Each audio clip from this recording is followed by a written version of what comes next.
I don't know about you, but I'm feeling 22 again, pop star Taylor Swift dropped Red on Thursday night. This version of her original 2012 album features 30 tracks and one message from Taylor. Swift appeared on The Tonight Show with Jimmy Fallon as the album dropped and explained she was excited to share the new songs from the vault. "What I'm really excited about is the songs that no one's ever heard that were supposed to be on that album," she said. "And I have artists like Chris Stapleton, Phoebe Bridgers featured on them." She said the song she is most excited for is the 10-minute version of All Too Well. Swift said wrote the original lengthy version off the cuff at a rehearsal when she was 21. "I showed up for rehearsals and I just was really upset and sad, and everybody could tell it was really not fun to be around me that day," she explained. "And so I started playing guitar and just kind of playing the same 4 chords over and over again.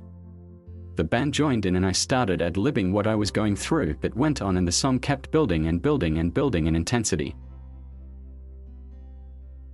In the end, the song was 10 to 15 minutes, she said, and her sound engineer recorded the whole thing.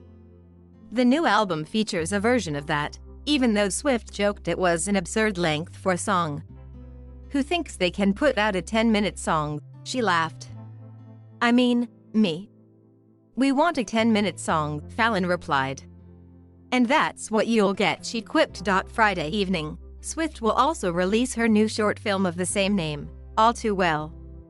After an afternoon premiere in New York City, the film will be available to watch online at 7 p.m. Eastern Time. She explained there are loads of Easter eggs in the film, a trend she started with her first album. Swift said she first started dropping clues in the lyrics of her debut album and it got out of control from there. "Then I couldn't stop and all I started thinking of was, how do I hint at things, like how far is too far in advance?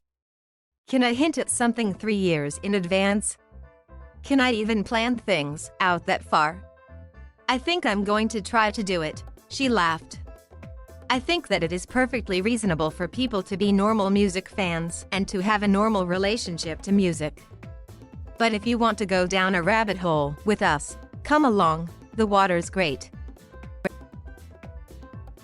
After a well-documented and public spat with her former label, Big Machine, and executive Scooter Braun, Swift has been recording new versions of her earlier works so she can own the masters. In November 2020, the singer said the process has been both exciting and creatively fulfilling.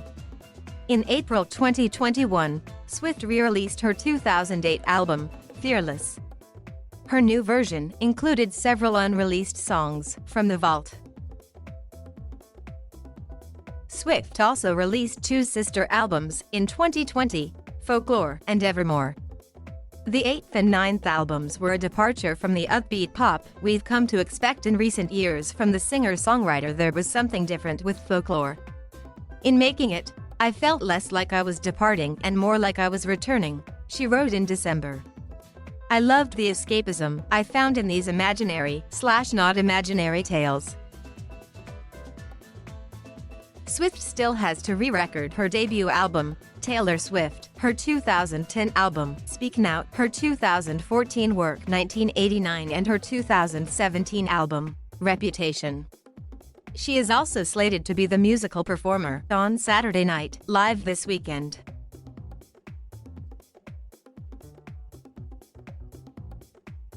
Thank you for watching. Please subscribe